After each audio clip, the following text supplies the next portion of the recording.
Walang mga naranasang pag-ulan sa nakalipas na magdamag ang mga residente ng lumikas dito sa TM Calong Elementary School sa Lipa City. Sila po ay mga residente na galing dito sa Barangay Balintawak kung saan ay nakaranas sila ng pagtaas ng tubig.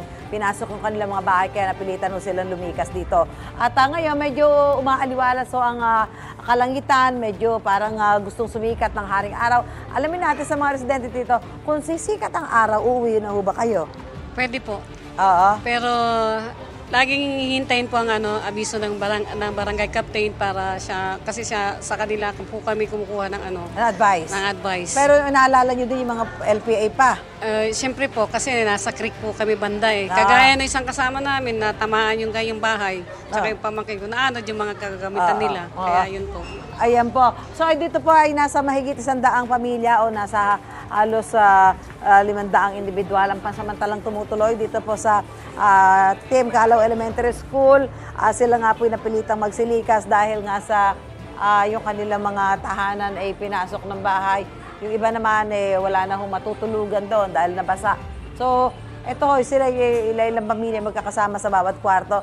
Itong si Brian si Brian Osmilio ay isa sa meron po siyang karamdaman. Siya po ay bedridden. At siya ay isa sa pinakahuling lumikas doon sa lugar nila. Brian, ano nangyari? Bakit? Ano nangyari? Nagkabiglaan po ng umalis sa mga kapatid ko. Nagkabiglaan? Opo. So ikaw yung huling naialis? Opo.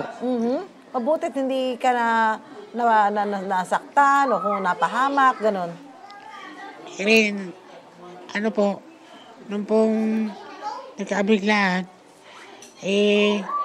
mabutit po nandun po yung kapatid ko na sumunod sa akin. Sabi, Kuya, meron po tayo naiwan. So ikaw yung huling-huling nailikas doon?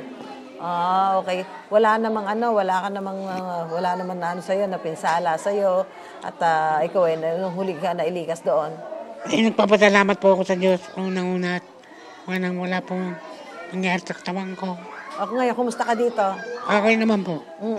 Nag-aalala ka ba kasi may mga bagyo pang dadating? Babalik ba agad kayo doon o dito ka muna?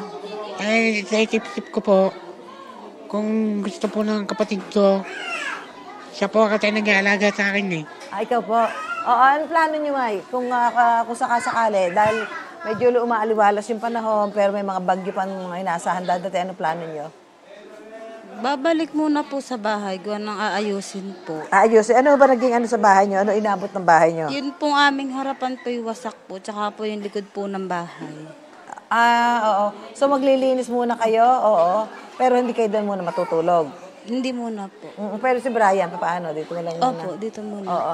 Yan po yung sitwasyon siyempre ng mga kababayan natin dito. Nag-aalala pa rin ho sila. Bagamat sabi ko nga ho, medyo umaaliwala. So ayan, actually, nakikita natin sa labas, medyo maaliwala so ang kalangitan. Pero nag-aalala pa rin ho sila kung babalik na sila sa kanilang mga iniwang mga tahanan na pinasok ko ng tubig. Dahil nga po doon sa ito mayroon isang bagyo, may mga low pressure area at sinasabi na baka bumalik pa ito si Christine. So yun ho yung inaalala ng ating mga kababayan sa kanilang pagpaplano kung babalik na. But sabi nga ho, hintayin daw nila yung magiging advice sa kanila nung kanilang barangay captain.